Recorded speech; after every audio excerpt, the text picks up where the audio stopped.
Skënderbeu është një person i parëndësishëm në historinë e shqiptarëve,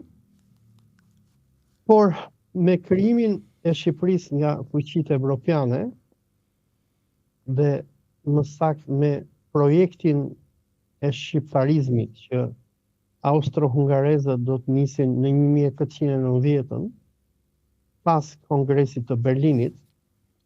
evropianët kishin nevojë që të shpiknin një mit anti-islamik për këto fise fanatike myslimane që jetonin në Evropë. Për këtë arsye, sikur Theodor Falkozi përmend në një letër që ai i dërgon shërbimin sekret austriak në Vjenë, kur Falkozi do të bëhet edhe personi që do shkruajë i pari historinë e shqiptarëve,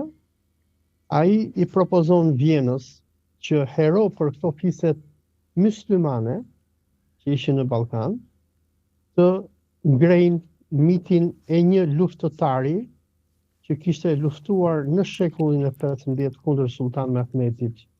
me emrin Gjorgje Kastriota. Sipas Falkozit, në fund të shekullit të 19, miti i Gjorgje Kastriotës ruhej në fiset slave të Malit të Zi, ku slavët e adhuronin atë sikur fjala bie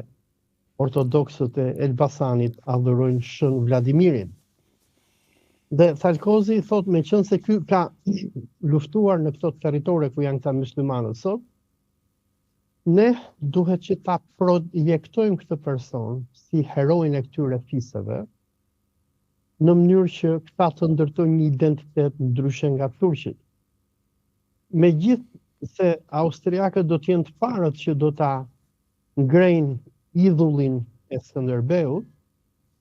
Skënderbeu do të jetë i panjohur mes shqiptarëve deri në vitet 60. Do duhet që të krijohet shteti modern shqiptar në kohën e Enver Hoxhës, kur në vitet 50 do të jetë Bashkimi Sovjetik dhe agjentura sovjetike, e cila do të prodhoj filmin Skënderbeu, ku aktori Gjeorgjan Akaki Harova do të luajë figurën e Skënderbeut dhe fal modernizimit të Shqipërisë komuniste dhe elektrifikimit masiv, shqiptarët do të njihen me këtë hero mitik i cili i ngjan pak shumë Odises në filmin me ciklopi,